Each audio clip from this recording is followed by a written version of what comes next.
जय हिंद दोस्तों।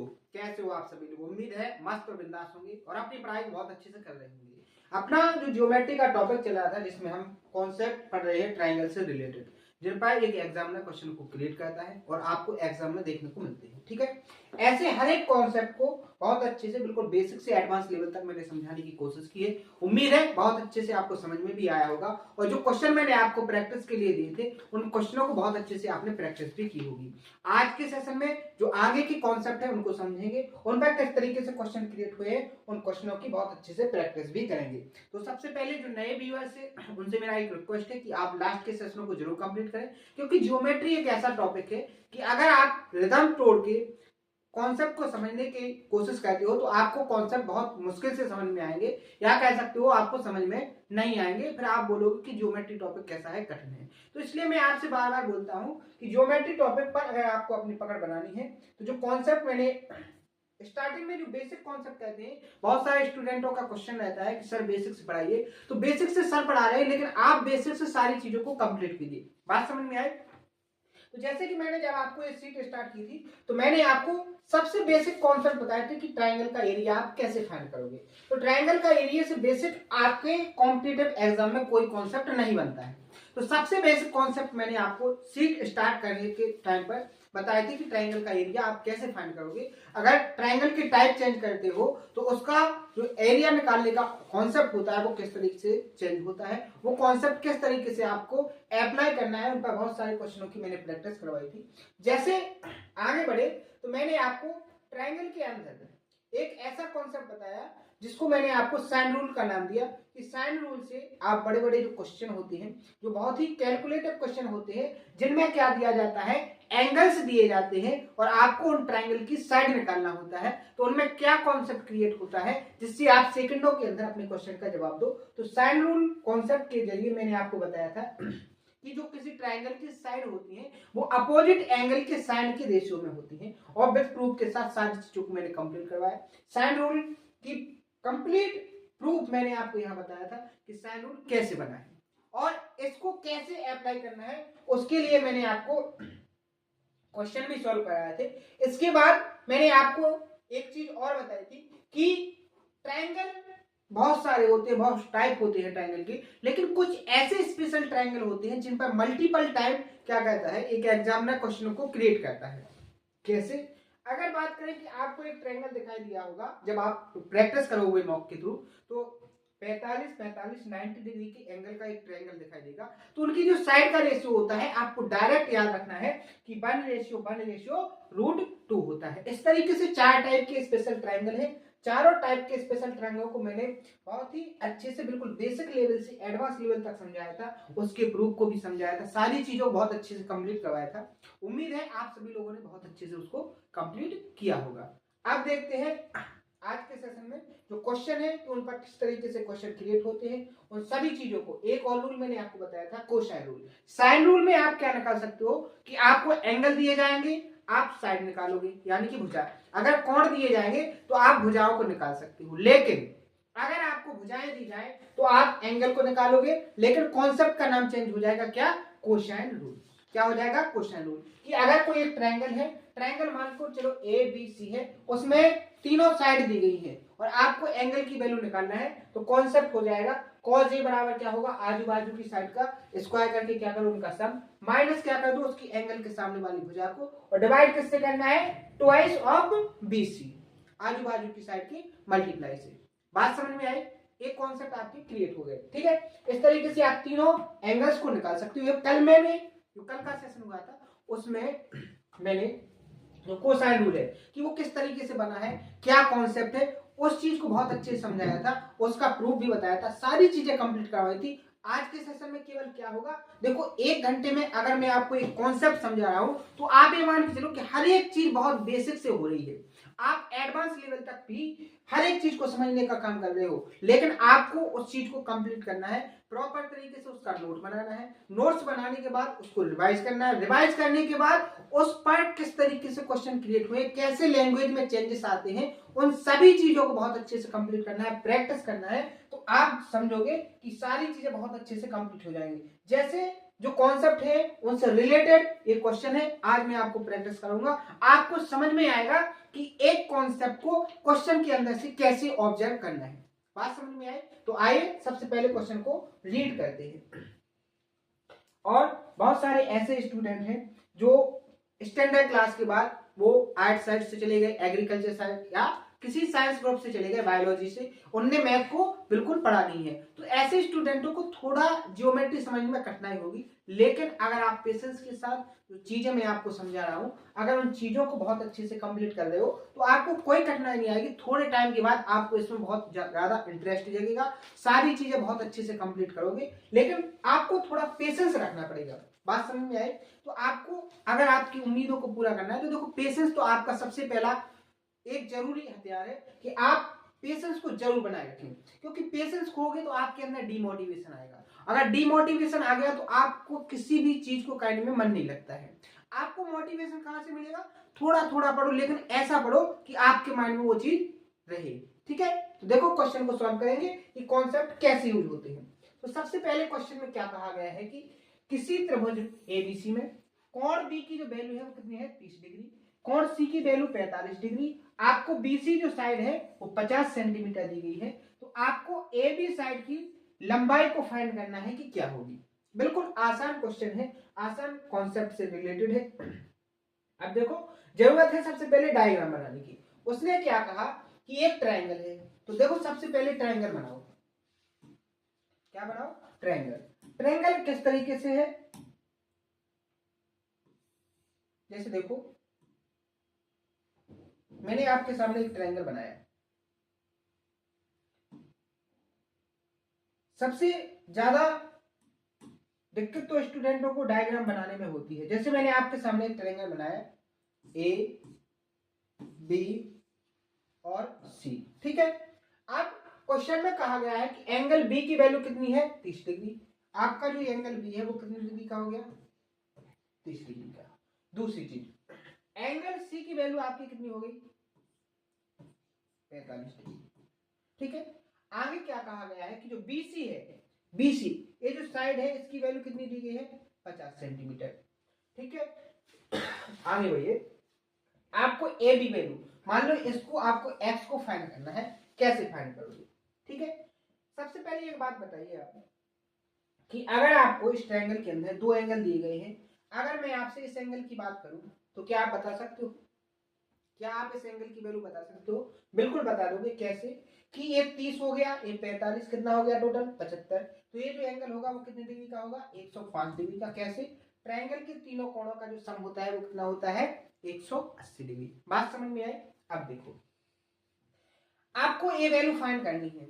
आपको एक वैल्यू दी गई है एक साइड की। ठीक है, मान लो आपको एक साइड की वैल्यू दी गई है, आपको दो साइड की वैल्यू निकालना है, लेकिन आपको जो ट्रायंगल के एंगल्स हैं वो तीनों दिए गए हैं। तो कॉन्सेप्ट क्या लगना है? Sine rule. क्या लगना है? Sine rule. क्योंकि अगर आपको किसी ट्रायंगल के एंगल्स दिए गए हैं तो आप उससे क्या निकाल सकते हो? उनकी भुजाओं का रेशियो निकाल सकते हो। बात समझ में आई? आप कैसे निकलेगा? मान के चलो अगर साइड 50 है, या आपको ए बी निकालना है। क्या निकालना है? A B. तो ए बी के सामने एंगल क्या बन रहा है? ए बी के सामने 45। तो किसके रेशियो में होगा? ए बी अपॉन साइन 45 बराबर किसके होगा? मान लो 50। 50 के सामने एंगल क्या है? साइन 105। क्या है? 105। देखो ये 105 कोई और नहीं है, ट्रिग्नोमेट्री में बताएंगे कि साइन 105 को आप क्या लिख सकते हो? साइन 105 को आप लिख सकते हो क्या? 180 माइनस 75 डिग्री। और साइन 180 माइनस थीटा को क्या लिखते हैं? Sine theta. तो ये क्या हो जाएगा? Sine 75 degree. यानी आप साइन 105 को क्या लिख सकते हो यहाँ पर? Sine 75 degree. इसमें किसी को दिक्कत? कोई दिक्कत नहीं। अब देखो, मैंने कल के सेशन में जब मैंने आपको कॉन्सेप्ट बताया था तो मैंने आपको साइन 75 डिग्री की वैल्यू बताई थी। देखो, साइन 75 डिग्री की जो वैल्यू होती है √3 + 1 अपॉन 2√2 होती है। ठीक है, ये चीज आपको याद करनी थी। ये आपको बहुत अच्छे से याद है, तभी आप चीजों को पढ़ पाओगे। देखो, मैंने आपको यहाँ बताया था कि साइन 15 डिग्री और कॉस 75 डिग्री की वैल्यू क्या होती है √3 - 1/2 √2 और साइन 75 और कॉस 15 डिग्री की वैल्यू क्या होती है √3 + 1/2 √2। बहुत अच्छे से बताया था, बस आपको चीजों को रिवाइज करना है, उन पर प्रैक्टिस करना है, तो ये सारी चीजें आपको आपके माइंड में याद रहेंगी। बात समझ में? यहाँ चीजों को बताया और क्वेश्चन देखो आपको यहाँ प्रैक्टिस जब मैंने करवाया तो आपको उस वैल्यू की जरूरत पड़ गई, पड़ गई कि नहीं पड़ गई? बिल्कुल पड़ गई। अब आप यहाँ देखो, आपने ए बी साइड को क्या मान लिया यहाँ पर, मान लो ए बी को x आपने मान लिया, ठीक है, ये आपकी 50 होगी। अब आपको ए बी की वैल्यू यानी x की वैल्यू निकालना है, तो साइन यहाँ जाएगा, तो साइन 45 की वैल्यू क्या हो जाएगी आपकी 1/√2 अपॉन ये साइन 75 की वैल्यू क्या हो जाएगी √3 + 1/2 यहाँ 2√2 से ये कैंसिल हो गया, ठीक है, समझ में आया? अब देखो ये 2 ऊपर जाएगा तो 50 में 2 से गुणा होगा तो क्या हो जाएगा 100, वैल्यू क्या निकल के आ जाएगी आपकी √100/√3/1। बात समझ में आई? अब आप यहाँ देखो, यहाँ आपका कोई भी ऑप्शन मैच नहीं किया। अब आप देखो आपका थोड़ा माइंड और जाएगा रेशनलाइजेशन पर, डिनोमिनेटर के रेशनलाइजेशन पर, ठीक है। रेशनलाइजेशन पहले क्या करोगे तो ऊपर क्या हो जाएगा √3 - 1/√3 - 1। आगे अगर आप सॉल्व करोगे तो देखो नीचे क्या हो जाएगा, एक बार प्लस में एक बार माइनस में, तो क्या बन जाएगा a² - b²। √3 का स्क्वायर करोगे 3 आएगा, -1 का स्क्वायर बनाएगा 3 में से बन जाएगा, तो क्या बचेगा 2। 2 से जब 100 को डिवाइड करोगे तो क्या आ जाएगा आपका 50 इंटू क्या हो जाएगा √3 - 1 और ऑप्शन नंबर बी क्या हो जाएगा इसका करेक्ट आंसर।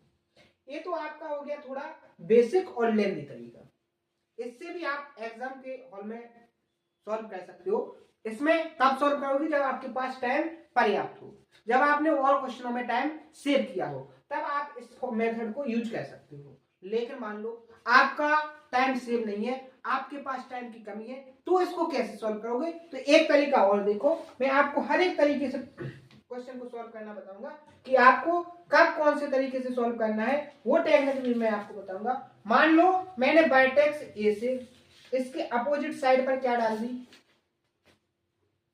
परपेंडिकुलर, यानी कि ये इसकी ऊंचाई निकाल दी, ठीक है। बात समझ में आई? अब एक बात देखो, ये 90 का हो गया, ये 90 का हो गया, अगर ये 90 ये 45 तो ये कितना बचेगा 45 का बचेगा कि नहीं बचेगा? बिल्कुल बचेगा। इसी तरीके से आप यहाँ देखो, ये 90 का ये 30 का, तो ये 60 का बचेगा कि नहीं बचेगा?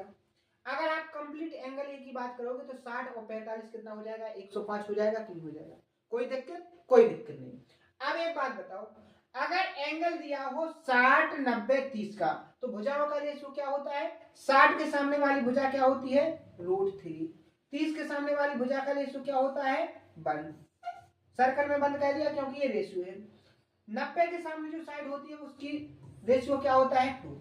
अगर बात करेंगे इस ट्रायंगल में 45 के सामने क्या होगा 1, इस 45 के सामने 1 तो है, यहाँ 50 के सामने क्या आ जाएगा इसका √2।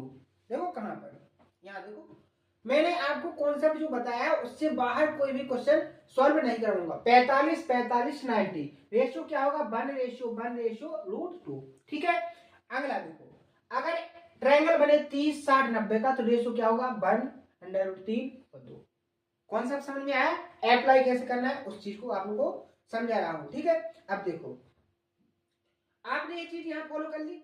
अब क्या आप एक चीज यहां से ऑब्जर्व कर पा रहे कि रेशियो में जो वैल्यू है यहां से यहां तक की जो वैल्यू है वो कितनी दी गई है 50, और ये जो 50 है ये किसके बराबर है? कितने रेशियो के प्लस के बराबर √3 + 1 की वैल्यू किसके बराबर हो गई 50 की। अगर यहां से 1 यूनिट की वैल्यू निकालोगे तो क्या निकलेगी 50/√3 + 1।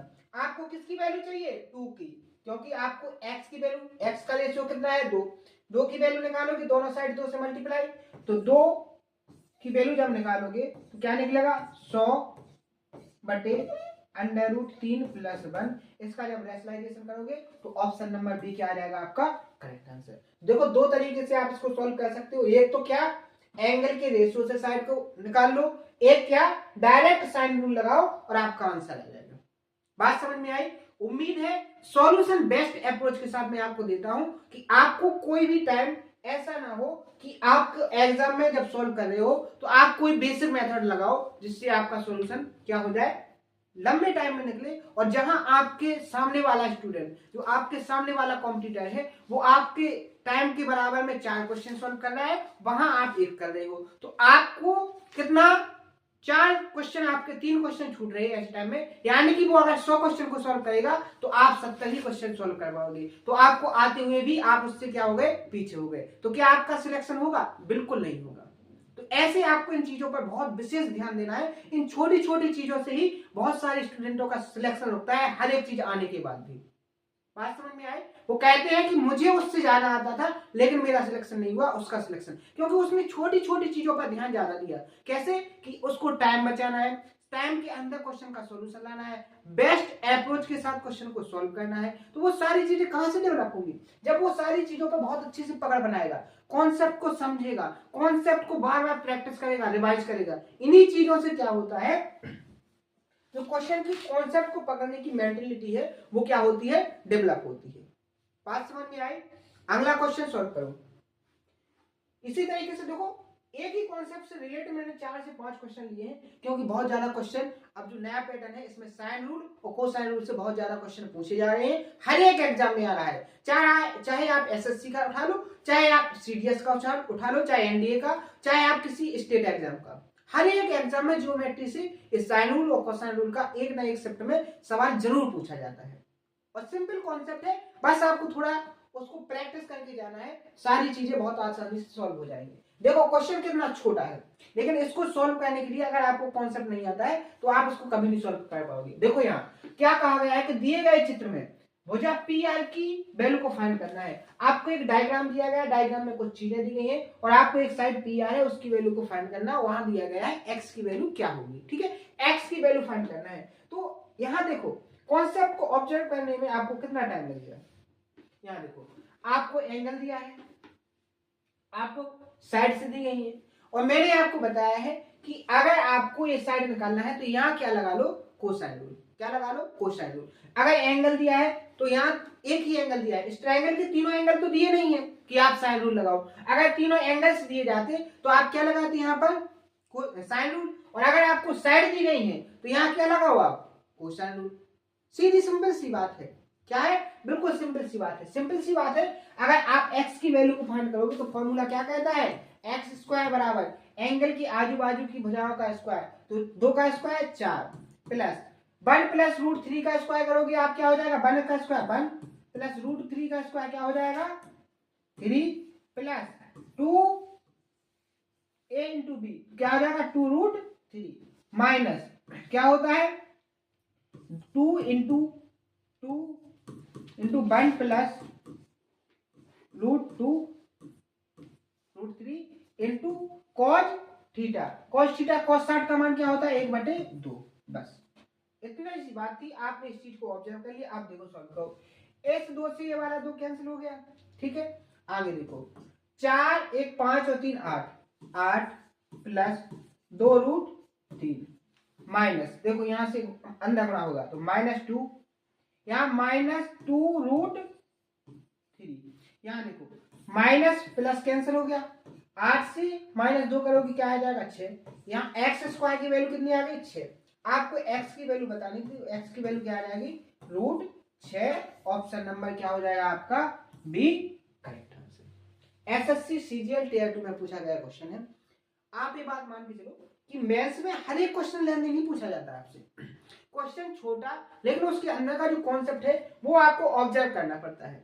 क्वेश्चन सिंपल ही आते हैं, 70% जो क्वेश्चन एग्जाम में पूछे जाते हैं वे नॉर्मल कॉन्सेप्ट से बिल्कुल लॉजिकल क्वेश्चन पूछे जाते हैं, बिल्कुल नॉर्मल कैलकुलेशन रहती है आपकी, लैंग्वेज में कोई घुमाव नहीं होता है, बिल्कुल आसान क्वेश्चन होते हैं। लेकिन जो 30% क्वेश्चन हर बार चेंज किए जाते हैं, हर एक एग्जाम में चेंज किए जाते हैं, वो इस तरीके से कि थोड़ी उसकी लैंग्वेज को मॉडिफाई किया जाता है, उसके डाटा को मॉडिफाई किया जाता है, उसके अंदर जो कॉन्सेप्ट लगाया जाता है उसको थोड़ा हाइड किया जाता है, जिससे कि आए क्वेश्चन का लेवल अप हो जाता है, बढ़ जाता है क्वेश्चन का लेवल। और क्वेश्चन का लेवल बढ़ जाता है तो एक स्टूडेंट कहता है क्या है, पेपर का लेवल बढ़ गया है। लेकिन उसने उस कॉन्सेप्ट पर अच्छे से पकड़ नहीं बना पाई। पकड़ क्यों नहीं बनी? क्योंकि उसने क्या नहीं किया, हर एक कॉन्सेप्ट पर प्रैक्टिस नहीं की। बात समझ में आई?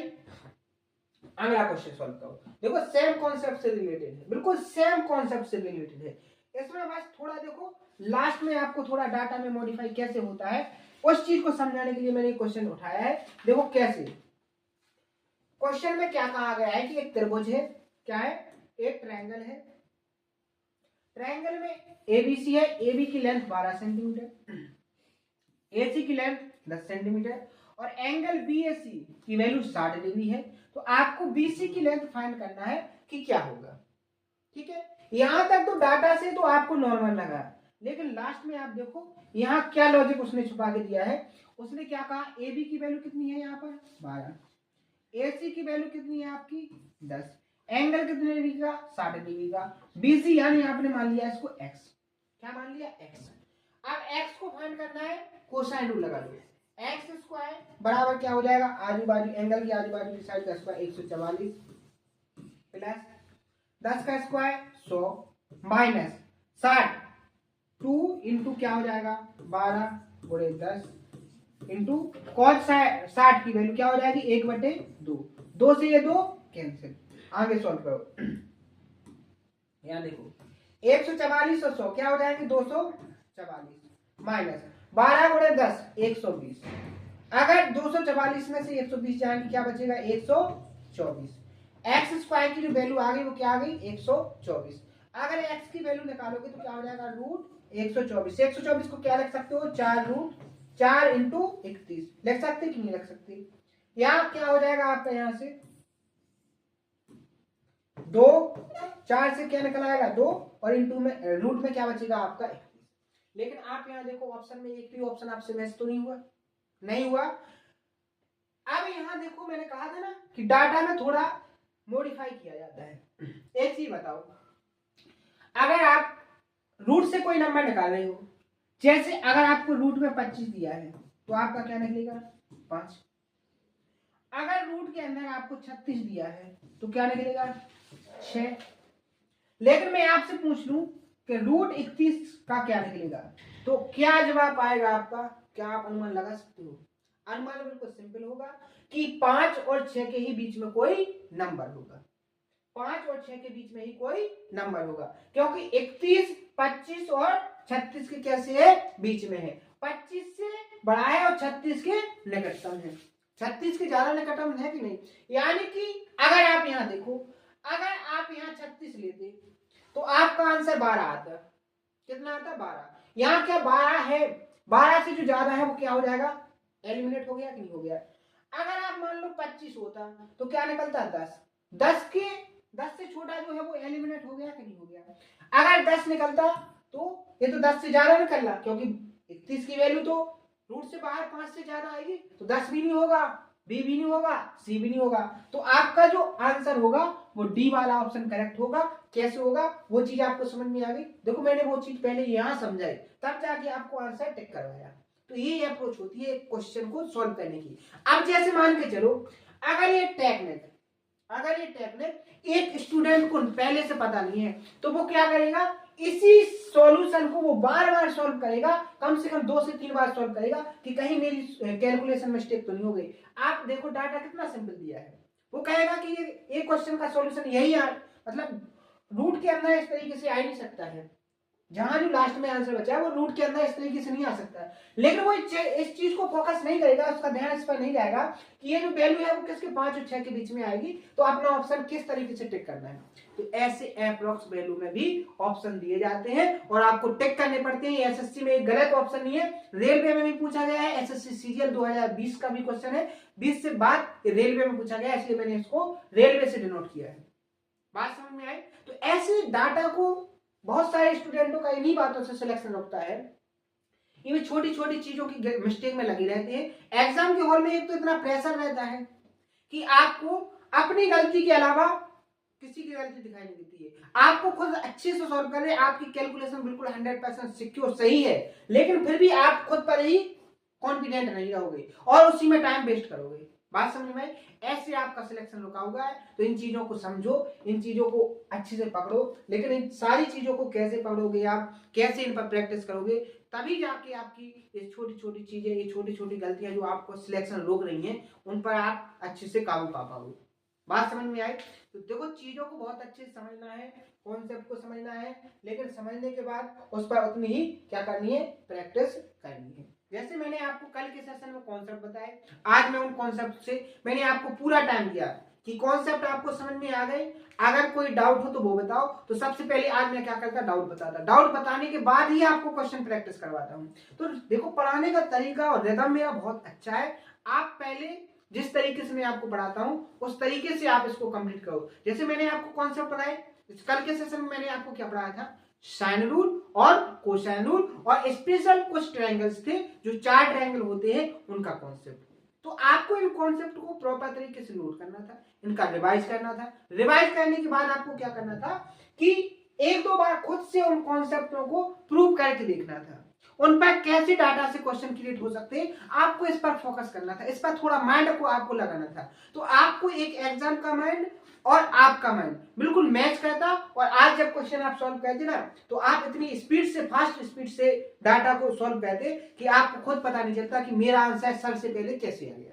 बात समझे? मैं पूरा टाइम आपको देता हूं कि क्वेश्चन को आप सॉल्व करो खुद से। मैं सॉल्यूशन दे रहा वो किस तरीके से, ऐसा भी हो सकता है कि मैंने जो आपको मेथड बताई है वो आपकी मेथड से थोड़ी बड़ी हो, आपकी मेथड थोड़ी छोटी हो, तो आप भी उसको सजेस्ट किया करो कि सर इस मेथड से भी क्वेश्चन सॉल्व आसानी से कम टाइम में हो सकता है। लेकिन मेथड जो आपके माइंड में आई है उसका रीजन आपको पता होना चाहिए, उसका जो पीछे, मैथ के पीछे जो क्यों होता है, उस क्यों का जवाब आपके पास होना चाहिए। बात समझ में आई? तो आपकी कॉन्सेप्ट ट्रिक आपके हैं, आप खुद से बना सकते हो।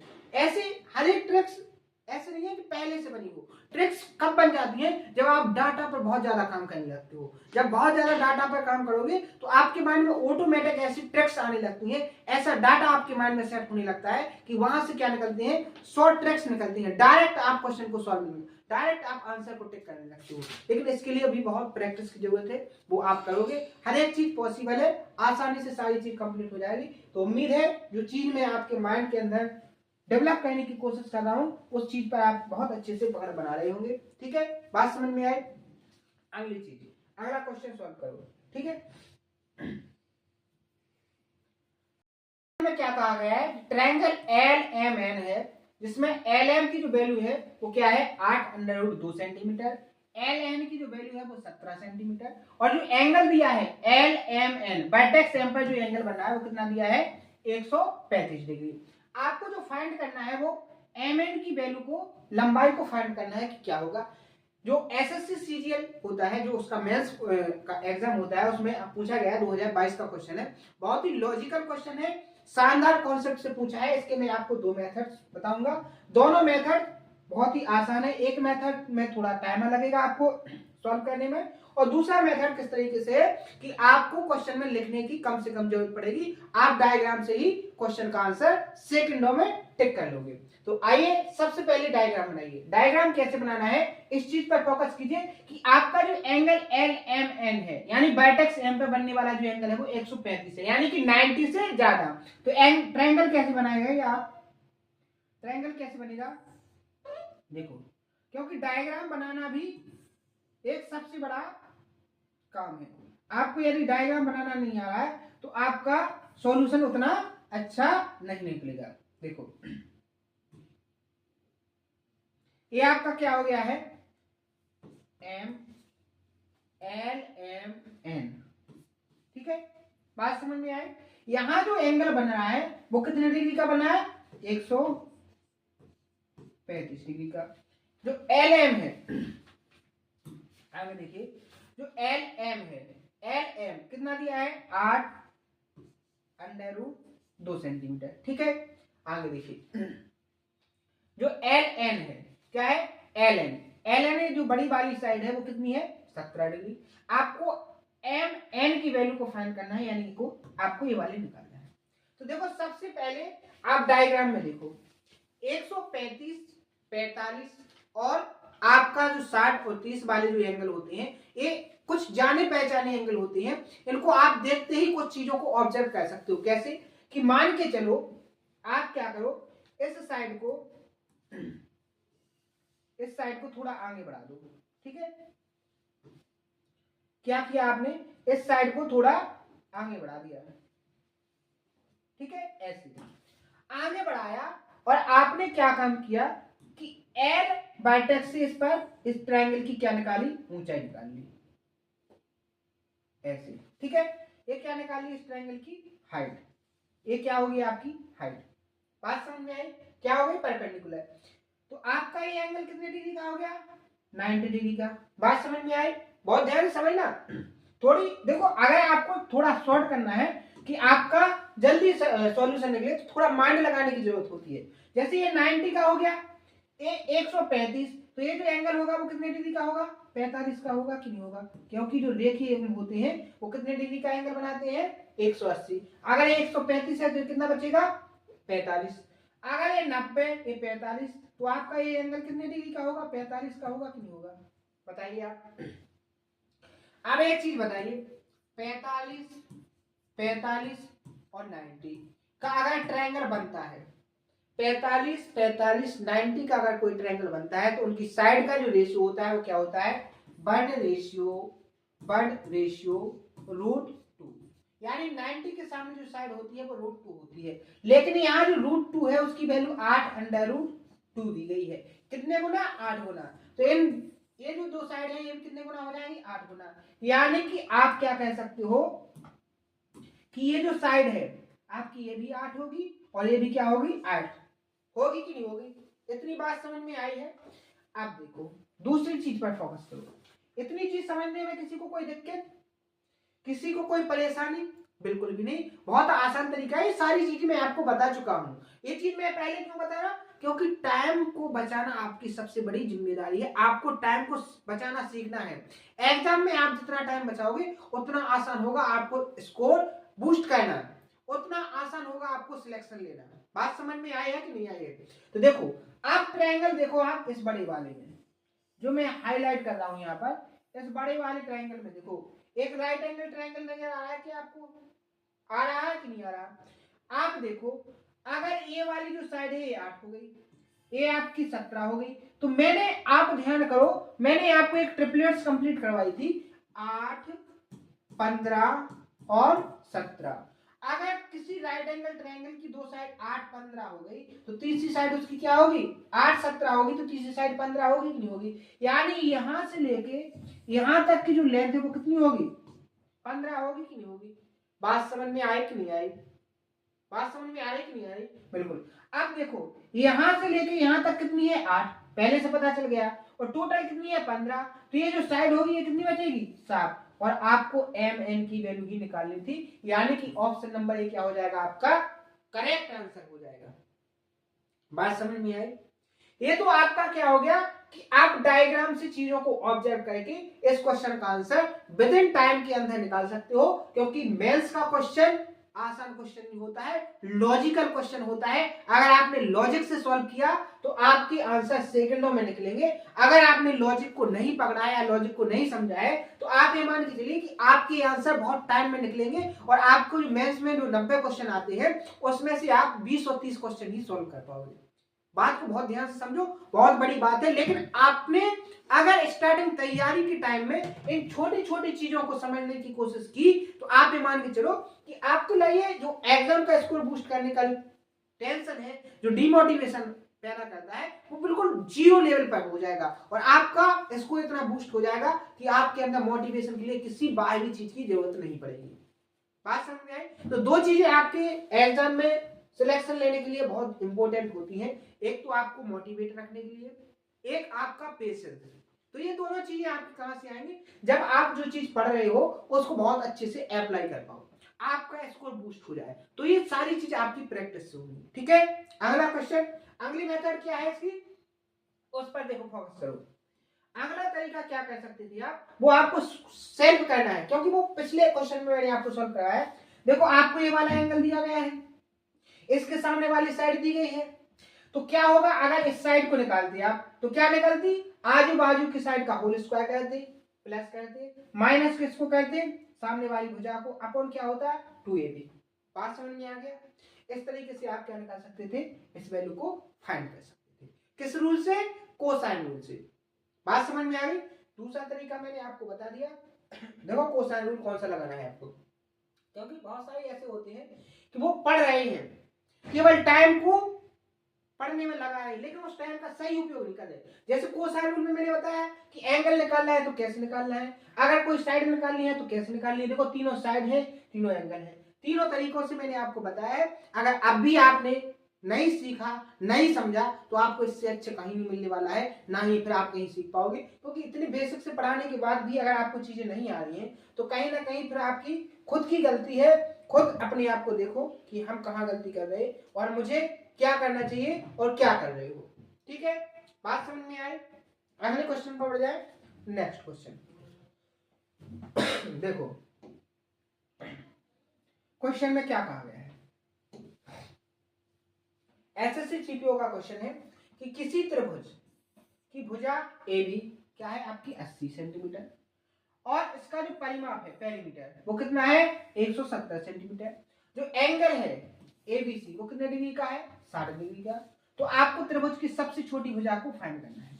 बिल्कुल आसान क्वेश्चन है ये, तो आप बहुत आसान तरीके से बिना डायग्राम के भी कर सकते थे, लेकिन मैं आपके सामने डायग्राम बनाऊंगा। ठीक है, उसने क्या कहा कि एक ट्रायंगल है। ठीक है, ट्रायंगल को देखो ऐसा नहीं है कि बिल्कुल एग्जैक्ट बनाया जाए, ये 60 डिग्री का है। आप ट्रायंगल है, ट्रायंगल को एज्यूम किया करो। फिर आप सोचो कि सर ये 60 डिग्री का एंगल तो बन ही नहीं रहा। बात समझ नहीं आई ना। आपको ये सारी चीजें ना तो एग्जाम के टाइम, एग्जाम के हॉल में करना है, ये फिक्स डायग्राम बने, आपको एज्यूम करके सारी चीजों को मान के करना है, लेकिन सॉल्यूशन आपके 100% सही निकलेंगे। जैसे A B C क्या हो गया आपका एक ट्रायंगल, जिसमें ए बी जो साइड है वो कितने डिग्री की है, कितने सेंटीमीटर की 80 सेंटीमीटर। टोटल पेरीमीटर कितना है 170 है। अगर एक साइड कितनी है 80, तो दो साइडों का सम क्या बचा 90 बचा कि नहीं बचा, 90 बचा कि नहीं बचा। एंगल ABC, ये जो बी एंगल है वो कितने डिग्री का है 60 डिग्री का। कितने डिग्री का है 60 डिग्री का। मान लीजिए मैंने इस साइड को x मान लिया। AC और BC का जो सम था वो कितना बचा था, AC और BC का जो सम था वो कितना बचा था आपका 90। अगर ये x होगी तो ये क्या हो जाएगी 90 माइनस x हो जाएगी कि नहीं हो जाएगी। बात समझ में आई कि नहीं आई। बस इसमें क्या लगा दो कोसाइन रूल। कोसाइन रूल में क्या होगा x का होल स्क्वायर बराबर क्या होगा 80 का होल स्क्वायर करोगे तो क्या हो जाएगा 6400 प्लस इसका होल स्क्वायर करोगे 90 माइनस x का whole square minus 2 into 80 into क्या हो जाएगा 90 माइनस x इंटू क्या हो जाएगा, यहां देखो डायग्राम को थोड़ा और खिसका दूं इस तरह।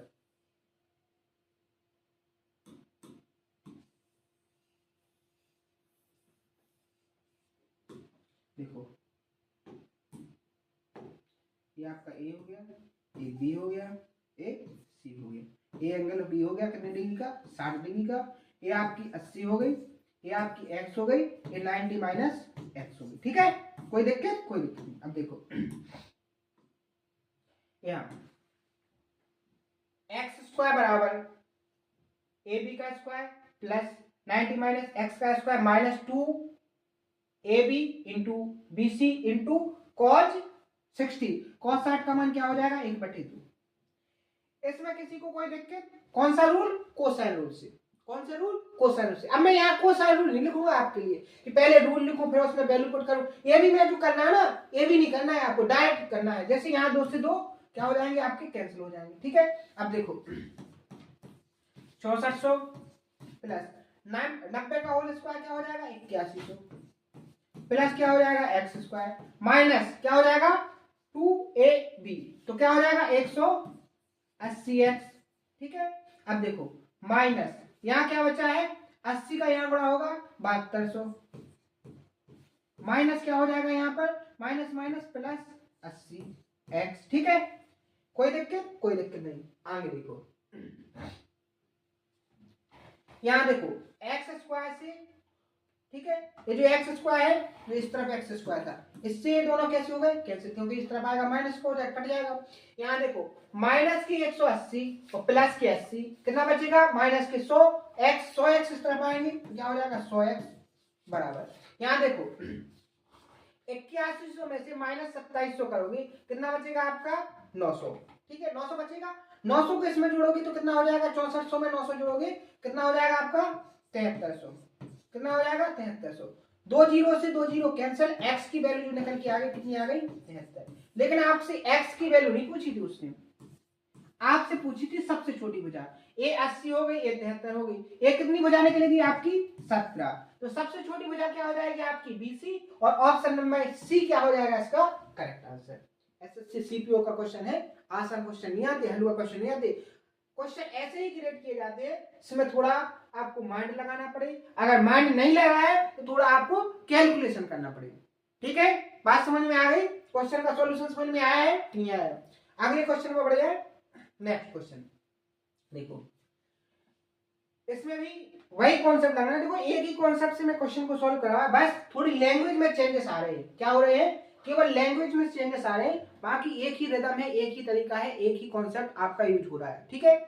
एक ही कॉन्सेप्ट से रिलेटेड क्वेश्चन सॉल्व क्यों करवाता हूं मैं, कि आपको वो चीज समझ में आ जाए कि एक एग्जामिनर कैसे लैंग्वेज को मॉडिफाई करता है, कैसे लैंग्वेज में परिवर्तन करके आपसे क्वेश्चन को पूछता है, क्या कहां कहां डाटा को चेंजेस कर सकता है। बात समझ में आई। यहां देखो क्या कहा गया है कि किसी त्रिभुज में दो बड़ी भुजाएं, देखो यहां बात को समझना, दो बड़ी भुजाओं की लंबाई क्या हो गई 15 सेंटीमीटर और 13 सेंटीमीटर, तथा त्रिभुज के कोण किसमें है समांतर श्रेणी में है। इस बात का बहुत ध्यान रखना है कि कोण किसमें होने चाहिए समांतर श्रेणी में, ये कंडीशन आपको लगानी पड़ेगी। तो आपको तीसरी भुजा निकालनी है, क्योंकि आप देखो एक तो दो जो बड़ी भुजाएं हैं, एक देखो सबसे पहली कंडीशन पर डिस्कस करो, दो बड़ी भुजाएं क्या होगी 15 और 13, और तीसरी जो भुजा होगी वो क्या होगी x, यानी x जो भुजा आएगी वो 15 और 13 से कैसी होगी छोटी होगी। बात समझ रहे हो, क्योंकि बड़ी भुजा है तो आपकी 15 और 13 होगी, सबसे छोटी भुजा क्या होगी आपकी x होगी, होगी कि नहीं होगी। तीसरी भुजा कैसी है आपकी सबसे छोटी है। इतनी बात समझ में अगर आपको आ गई, आप तीसरी बात पे चलो। अगर मान लो A B और C तीन एंगल है, तीन एंगल है किसी ट्रायंगल के, और ये किसमें है AP में है, तो जो A और B का डिफरेंस होगा वही किसका डिफरेंस होगा B और C का होगा। और एक कॉन्सेप्ट होता है कि अगर कोई समांतर श्रेणी में हो तो जो बीच वाले की वैल्यू होती है वो क्या होती है इन दोनों के सम का आधा, यानी A प्लस C क्या होगी तो किसकी बराबर B के बराबर, या कह सकते हो A प्लस C की वैल्यू किसके बराबर होगी आपकी 2B के बराबर होगी। अब एक बात और बताओ, अगर मैं एक चीज कंडीशन लगाऊं कि ट्रायंगल के तीनों एंगलों का जो सम होगा A plus B plus C, इनका जो सम होगा वो 180 डिग्री होगा। देखो अभी आप क्या फाइंड कर रहे हैं, अभी तीसरी भुजा फाइंड नहीं कर रहे, अभी आप एंगल फाइंड कर रहे। जब तक आपको कोई चीज एक या तो तीनों साइडें मिल जाती या तीनों एंगल मिल जाते तो क्वेश्चन को सॉल्व कर लेते।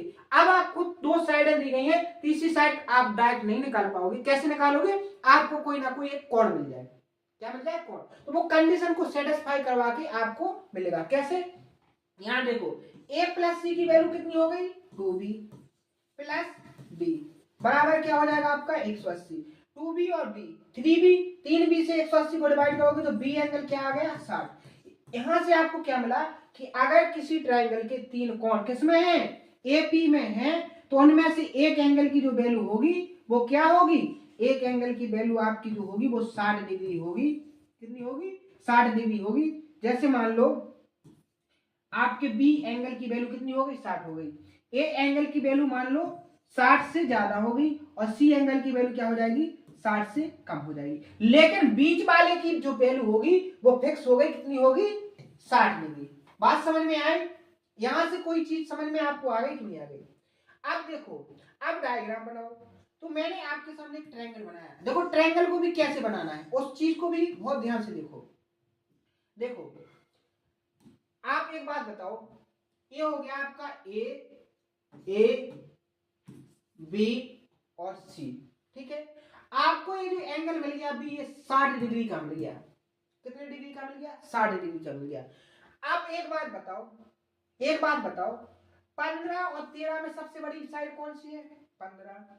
और 13 के सामने 13 तो उससे छोटी है, तो आपकी मान लो ये 15 हो गई, तो सबसे बड़ा एंगल ये होगा, यानी कि सी एंगल क्या होगा? इससे बड़ा होगा। अब देखो 13 कहाँ आएगा? एक्स छोटा एंगल हो गया, छोटे साइड वाली होगी, तो देखो बीच वाली जो भुजा होगी वो 60 के सामने होगी, यानी ये कितनी साइड होगी? 13। समझ में आ रही कि नहीं? ये साइड मैंने बीसी एसी 13 क्यों ली? ये चीज आपको समझ में आई कि एसी को मैंने 13 क्यों लिया? ये क्या होगी? आपकी एक्स होगी। बात समझ में आ गई? अगर इतनी बात आपको समझ में आ गई तो अब आपका सॉल्यूशन 0 हो गया। अब केवल आपको क्या लगाना है इसके अंदर? साइन, कोसाइन रूल लगाना है। कैसे लगाओगे? आपको क्या निकालना है? एंगल के सामने क्या है? 13, 169 बराबर क्या हो जाएगा? 225 प्लस एक्स स्क्वायर माइनस 2 गुणे 15 गुणे एक्स इंटू कॉस 60 की वैल्यू 1/2, 2 से 2 कैंसिल। आगे सॉल्व करो। यहाँ 169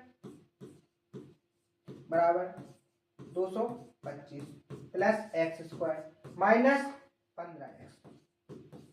ठीक है, अब 169 उस तरफ जाएंगे तो क्या हो जाएगा आपका? X square minus 15x।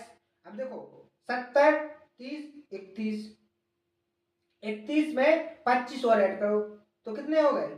31 में 25 6 56, कितने हो गए? 56 प्लस के बराबर क्या हो गया? 0। इतनी चीज में किसी को कोई दिक्कत? अब देखो इस इक्वेशन को कैसे सॉल्व करते हैं। ए जब मैं आपको नंबर सिस्टम अलजेब्रा पढ़ाऊंगा तो बहुत अच्छे से इन इक्वेशन को सॉल्व करना बताऊंगा, क्या ट्रिक्स लगती है जिससे आप डायरेक्ट वैल्यू निकालो। तो इसको सॉल्व कैसे किया जाता है कि इस वाले नंबर एक्स स्क्वायर और इसका मल्टीप्लाई करेंगे क्या आएगा आपका? 56। क्या आएगा? 56। तो 15 जो बीच वाला नंबर है, ये जो 15x माइनस का, इसको इस तरीके से तोड़ो कि जोड़ने पर क्या आ जाए? -15, और घटा गुणा करने पर कितना आ जाए? 56। तो वो दो नंबर क्या होंगे? -8 और -7। माइनस माइनस का गुणा होगा तो प्लस के 56 आएंगे, वो माइनस माइनस ऐड होंगे तो क्या हो जाएंगे? क्या हो जाएंगे आपके? माइनस के 15। तो यहाँ जो x की वैल्यू होगी वो क्या होगी? -8 और -7। लेकिन ये करेक्ट वैल्यू नहीं है। जब आपको x की वैल्यू करना है तो इनके साइन में क्या करना है? चेंज। तो आपके x की यहाँ पर दो वैल्यू निकलेंगी, 8 और 7। आपको x यानी तीसरी भुजा ही बतानी थी, तो या तो क्या होगा? 8 या होगा 7। ऑप्शन नंबर सी क्या हो जाएगा इसका करेक्ट आंसर। बात समझ में आई? क्वेश्चन का आंसर समझ में आया कि आपको कैसे अप्रोच समझ में आ गई? सबसे पहले तो आपको मेथड समझ में आनी चाहिए। किसका? एसएससी सीएचएसएल 2023 का लेटेस्ट एग्जाम में पूछा गया क्वेश्चन है। नया जो एग्जाम में जो नई चीज देखने को मिली है, अब जो एग्जामिनर क्या काम करता है कि डाटा में थोड़ी क्रिएटिविटी करता है। ठीक है, इस तरीके से लैंग्वेज को मॉडिफाई कर रहा है और आपसे क्वेश्चन को पूछ रहा है। देखने में बिल्कुल आसान होंगे, बिल्कुल शॉर्ट होंगे। ठीक है, लैंग्वेज बहुत छोटी होगी, लेकिन उनके पीछे का जो लॉजिक है वो बहुत ही इंटरेस्टेड और बहुत अच्छे तरीके, शानदार तरीके से मॉडिफाई कर रहा है। तो आपको ऐसे क्वेश्चन को जरूर प्रैक्टिस करके जाना है, तभी आपका स्कोर अच्छे से बूस्ट होगा। बात समझ में आई है? अगले क्वेश्चन पर बढ़ जाए। नेक्स्ट क्वेश्चन देखो, अभी आप या तो एंगल निकाल रहे थे या क्या कर रहे थे? साइड निकाल रहे थे। सॉरी, अब आपसे एग्जामिनर ने कुछ हटके पूछा है, और हटके क्या पूछा है उस चीज पर देखो कि दिए गए चित्र में त्रिभुज का क्षेत्रफल ज्ञात करना है आपको। आपसे अभी एरिया पूछ लिया, अभी आप क्या निकाल रहे थे? या तो एंगल को निकाल रहे थे, या किसको निकाल रहे थे? या आप निकाल रहे थे किसको? साइड को, भुजा को। लेकिन अब उसने क्या पूछ लिया आपसे? एरिया। तो एरिया देखो ऐसे हवा में तो निकलेगा नहीं, आपको सबसे पहले या तो ट्रायंगल की तीनों साइड दी होती तो आप एरिया निकाल लेते, या आपको एक एंगल और उस एंगल को बनाने वाली दो साइड दी होती तब भी निकाल लेते। तो लेकिन आप क्या निकाल सकते हो? यहाँ से साइड निकाल सकते हो। तो आसान तरीका है, कोसाइन रूल लगाओ, साइड निकालो। 21 का स्क्वायर करोगे 441, क्या हो जाएगा? 441। कोसाइन रूल से क्या हो जाएगा? 9 का square 81 plus x square minus क्या हो जाएगा यहाँ से 2 इंटू 9 गुणे एक्स गुणे कॉस 120, क्या हो जाएगा? कॉट 120 माइनस, देखो जो कॉट 60 की वैल्यू होती है वही कॉट 120 की, लेकिन साइन चेंज हो जाता क्या, -1/2। यहां देखो 2 से 2 कैंसिल, 441 बराबर 81 plus x square, minus minus क्या हो जाएगा यहाँ पर प्लस, क्या हो जाएगा 9x।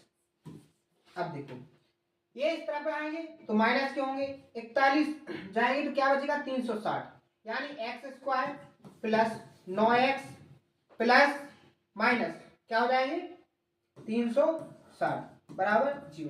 कुछ नहीं, इक्वेशन को सॉल्व किया है, ठीक है, घबराना नहीं है। अब देखो अब ऐसे कौन से दो नंबर हैं जिनका डिफरेंस करने पर प्लस की 9 मिल जाए और आपका मल्टीप्लाई करने पर आपको क्या मिल जाए 360, तो क्या है वो कौन से नंबर होंगे, वो नंबर क्या होंगे आपके, उन नंबर को निकालना है। तो क्या होगा आपका,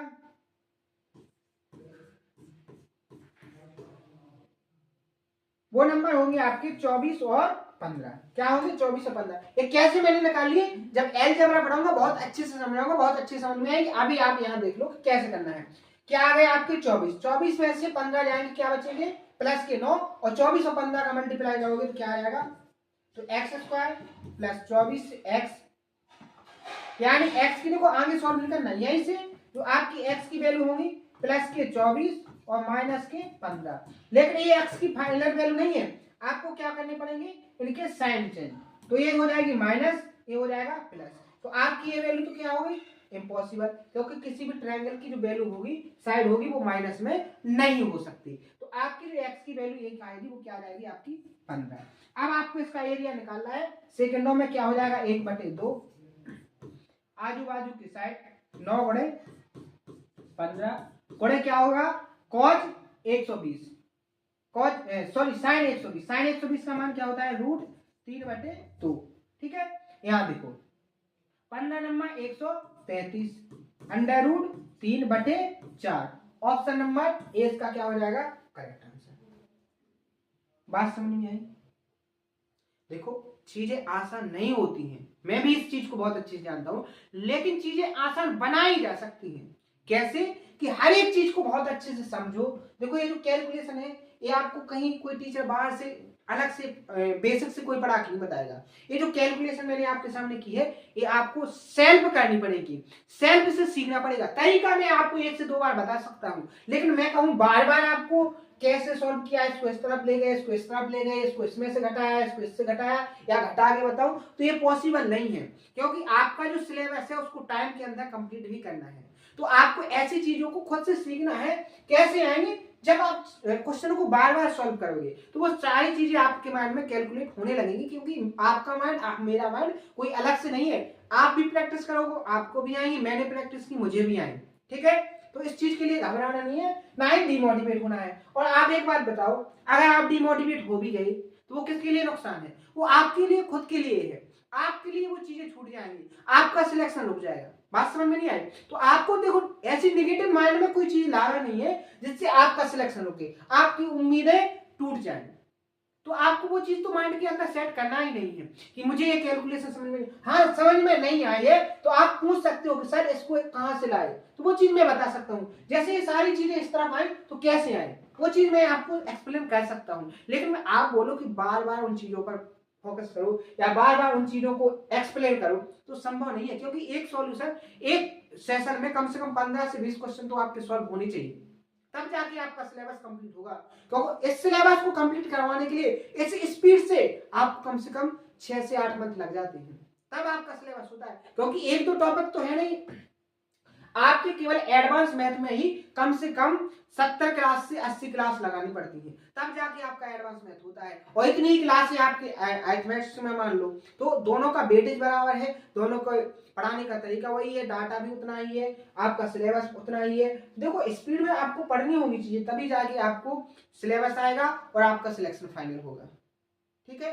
अगले क्वेश्चन में बढ़ जाए, नेक्स्ट क्वेश्चन, ठीक है। देखो ये भी बहुत जबरदस्त क्वेश्चन है, पहले इस क्वेश्चन को पढ़ो। देखो एक त्रिभुज है सबसे लंबी, इसी चीज से क्वेश्चन की भाषा बदल जाती है। उसने क्या कहा, सबसे लंबी जो लंबाई है वो क्या है 38 सेंटीमीटर है। यानी कि जो ट्रायंगल बनेगा उसमें सबसे बड़ा एंगल क्या होगा 38 वाली भुजा के सामने वाला।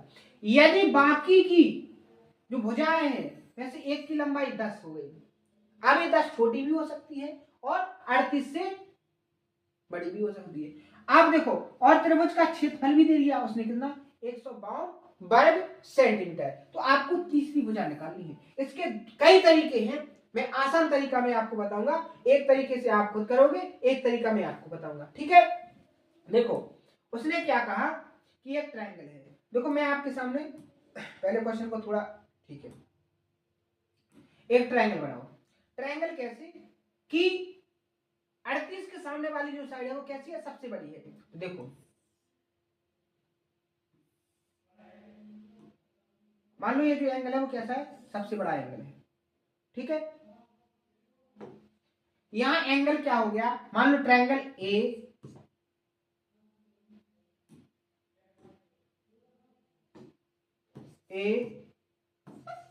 बी और सी, ये जो एंगल है ये सबसे बड़ा है, तो इसके सामने की सबसे बड़ी साइड क्या हो जाएगी 8 हो जाएगी, ठीक है।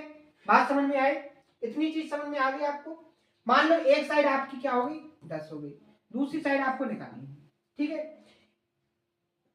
अब देखो एक तरीका तो क्या है, आप एरिया निकाल सकते हो। कैसे, एरिया का कॉन्सेप्ट लगा के सबसे पहले आप सीधे वाला कॉन्सेप्ट लगाओ। सीधा कॉन्सेप्ट क्या है, अगर आपसे इस ट्रायंगल की ऊंचाई निकाली जाए, ये क्या होगी आपकी इस ट्रायंगल की ऊंचाई, हाइट होगी, ठीक है। कौन सी साइड, बीसी साइड पर आपके ट्रायंगल की ऊंचाई h हो गई।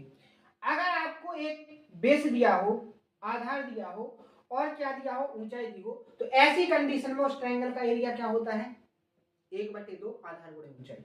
तो आपको एरिया कितना दिया है 152, किसके बराबर होगा 1/2, आधार क्या हो जाएगा आपका 38, ऊंचाई क्या हो जाएगी आपकी h। हो जाएगी कि नहीं हो जाएगी, बात समझ रहे हो कि नहीं समझ रहे हो। यहां देखो अगर आप सॉल्व करोगे 19 से काटोगे, ठीक है, 19 अट्ठे 152, 19 दूनी 38, ये 2 से 2 कैंसिल, यानी h आपका कितना निकल के आ गया 8। h आपका कितना निकला है 8। अब देखो ये आपका 90 डिग्री का है राइट एंगल, ये आपकी साइड 10 हो गई, ये 8 हो गई।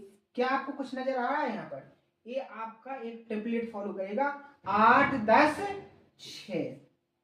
आपकी ये जो अगर मान लो डी है तो बी डी की लंबाई कितनी निकल आएगी 6। टेम्पलेट कौन सी 3 4 5 का क्या किया गया है यहाँ डबल, तो आपकी यहाँ जो लेंथ निकल के आ जाएगी वो क्या निकल के आ जाएगी, ट्रायंगल ए डी बी में ये जो साइड हो जाएगी बी डी 6, ए डी 8 और ए बी 10। यहां भी तो आपका एक राइट एंगल ट्रायंगल बना, यहाँ देखो, यहाँ देखो यहां पर भी तो आपका क्या बना, यहाँ राइट एंगल ट्रायंगल बना, इस तरह बन रहा कि नहीं बन रहा, बन रहा कि नहीं बन रहा, बात समझ में आ रही कि नहीं आ रही। अगर बात करें हम आपकी इसकी तो ये 38 थी पूरी, अगर ये 6 निकल गई तो ये डी से सी की वैल्यू कितनी बची 32, और 32 को आप क्या लिख सकते हो, टेम्पलेट लगाने का मैंने आसान तरीका 8 गुणे 4। अब आप देखो यहां पर आपकी ये साइड को क्या लिख सकती है 8 गुणे 1 लिख सकती, नहीं लिख सकती। अब एक चीज बताओ, right angle triangle A D C में, ट्रायंगल ए डी सी में अगर मैं आपसे बात करूं ये भी 8 गुना है, ये भी 8 गुना है, तो हाइपोटेनियस भी कितने गुना होगा 8 गुना। अब और क्या आएगा मल्टीप्लाई में 4 का स्क्वायर 16 प्लस क्या हो जाएगा 1 का स्क्वायर 1, यानी 16 प्लस 1 17, यानी मल्टीप्लाई किससे हो जाएगा √17 से। बात समझ में आई, तो आपकी एसी निकल के क्या आ जाएगी 8√17। और हमें लगता है आपसे एसी ही यानी कि तीसरी भुजा आपकी यही पूछी गई थी, क्योंकि ए बी की लेंथ 10 हो गई थी, बीसी की लेंथ 38, तीसरी साइड आपकी क्या बची थी एसी, एसी की जो लेंथ निकल के आ गई वो क्या आ गई 8√17। ऑप्शन नंबर सी क्या हो जाएगा इसका करेक्ट आंसर। ये था आपका बिल्कुल शॉर्ट और बिल्कुल आसान तरीका, बस इस चीज को फॉलो करना है, ऐसे आपको एग्जाम के हॉल में क्वेश्चन को सॉल्व करना है, तब जाके आपका स्कोर अच्छे से बूस्ट होगा। दूसरा तरीका क्या है वो आपको खुद करना है कि साइन कोसाइन रूल से आप एरिया वाला फॉर्मूला लगाना, इस साइड को निकालना, फिर उसको एरिया वाले फॉर्मूले से सॉल्व करना, आपका आंसर निकल आएगा। बात समझ में आई? लेकिन इसका शॉर्ट और सिंपल तरीका यही था, इसी से आपको सॉल्व करना है, यही टेक्निक आपको फॉलो करनी है। ठीक है, आज के देखो क्वेश्चन में क्या कहा गया है। यहाँ स्टूडेंट एक मिस्टेक कर दी कि ये यहाँ जो डाटा दिया है साइडों का वो थोड़ा जाना पहचाना लग रहा है। एक राइट एंगल ट्रायंगल की जो कंडीशन होती है अलजेब्रा में, उस कंडीशन से मैच कर रहा है थोड़ा, तो यहाँ जल्दबाजी में स्टूडेंट यहाँ सबसे बड़ा एंगल क्या इसको टिक करेंगे, क्या करेंगे, एंगल 90 को टिक करेंगे। लेकिन ये ऑप्शन कैसा है, गलत है। इस क्वेश्चन का आंसर 90 डिग्री नहीं है। सबसे पहले क्वेश्चन को रीड करो कि एक त्रिभुज है जिसकी भुजाएं इस तरीके से तीनों भुजाएं दी गई हैं। आपको सबसे बड़े त्रिभुज के कोण को बताना है, कैसे बताओगे? तो देखो आपको मैंने एक कॉन्सेप्ट बताया था कि जब आपको एग्जैक्ट डाटा ना दिया जाए तो आप ऐसे डाटा को एज्यूम पुट करो जिससे आपकी कैलकुलेशन आसान हो जाए। तो यहाँ आपको जो साइडें दी गई हैं, अगर उनमें कोई वैल्यू पुट करते हो आप ऐसी जिससे आपका डाटा छोटा हो जाए तो वो क्या होगी, तो देखो कुछ बोलेंगे 0 पुट कर लो। अगर आप यहाँ 0 पुट करोगे तो साइड जो तीसरी साइड होगी वो माइनस में आएगी, जो हो नहीं सकती है। अगर आप 1 पुट करोगे तो 1 भी सेटिस्फाई नहीं करेगा क्योंकि एक साइड 0 हो जाएगी, ट्रायंगल की एक साइड 0 नहीं हो सकती है। तो सबसे छोटा डाटा क्या है कि आप के प्लेस पर क्या पुट कर लो, 1। अगर 1 पुट करो, सॉरी क्या पुट करोगे, 2। यहाँ 2 पुट करोगे तो ये साइड क्या निकलेगी, 2 दूनी 4 और 2 6 और 1 7, क्या आ जाएगी आपकी 7। यहाँ क्या आ जाएगी, 2 दूनी 4 और 1 5। यहाँ क्या हो जाएगा, 2 दूनी 4 में से 1 जाएगा, क्या बचेगा 3। तो ट्रायंगल की तीनों साइडें निकल के क्या आ गई आपकी 7 5 और 3। आपको सबसे बड़े एंगल को बताना है, यानी सबसे बड़ी भुजा के सामने का जो एंगल होगा वो कैसा होगा, सबसे बड़ा। तो एक ट्रायंगल बनाओ, ये आपका क्या बनेगा, एक ट्रायंगल ABC। इसमें ये जो लेंथ है वो 7 है, ये 5 हो गई, ये 3 हो गई। तो 7 के सामने का जो एंगल है वो क्या है, ये सबसे बड़ा कोण है। आपको एंगल ए की वैल्यू निकालना है। कैसे निकालोगे, कोसाइन रूल लगाओगे, सेकंडों में आपका आंसर आएगा। कैसे, कोसाइन रूल क्या कहता है कि cos A बराबर क्या हो जाएगा, जो एंगल है उसके आजू बाजू की साइडों का होल स्क्वायर करके क्या करो, सम। 5 का स्क्वायर 25 प्लस 3 का स्क्वायर क्या हो जाएगा 9, ठीक है, माइनस सामने वाली साइड का स्क्वायर करो 49 अपॉन 2 इंटू 5 और 3। बहुत सारे तो कोसाइन रूल को भूल गए होंगे, आपको याद रखना पड़ेगा, हर बार बताया नहीं जाएगा, डायरेक्ट कॉन्सेप्ट लगाया जाएगा क्योंकि टाइम को भी सेव करना है। ठीक है, आगे देखो cos A बराबर 25 और 9, देखो 49 से 9 जाएंगे 40 बचेंगे, 40 25 में से 40 करेंगे तो माइनस के क्या बचेंगे 15, नीचे क्या हो जाएगा 2 गुणे 15, 15 से ये 15 बार बार कैंसिल, cos A बराबर क्या आ जाएगा माइनस 120। और आपको बहुत अच्छे से पता होगा कि cos A बराबर माइनस cos की वैल्यू कितनी होती है 120 की, कितनी होती है माइनस 1/2। तो ए एंगल जो निकलेगा वो क्या रहेगा आपका 120 और ऑप्शन नंबर सी क्या होगा इसका करेक्ट आंसर। तो आज मैंने आपको बहुत सारे कॉन्सेप्ट, बहुत सारे क्वेश्चन सॉल्व करवाए हैं, उम्मीद है आप सभी को बहुत अच्छे से समझ में आया होगा। आज के जो क्वेश्चन और जो कॉन्सेप्ट मैंने आपको बताए हैं, सारी चीजों को बहुत अच्छे से कंप्लीट करना, बहुत अच्छे से हर एक क्वेश्चन में मैंने आपको डाटा कैसे सॉल्व करना है सारी चीजों को बहुत अच्छे से बताया है। कल से यहाँ से आगे के क्वेश्चन को सॉल्व करेंगे, सारी चीजों को प्रॉपर तरीके से समझेंगे। उम्मीद है आज की चीजों को जो मैंने आपको समझाया बहुत अच्छे समझ में आया होगा। अगर कोई डाउट है तो उसको कमेंट बॉक्स में जरूर बताएं। आज के लिए इतना ही, मिलते हैं नेक्स्ट सेशन में। थैंक यू, धन्यवाद।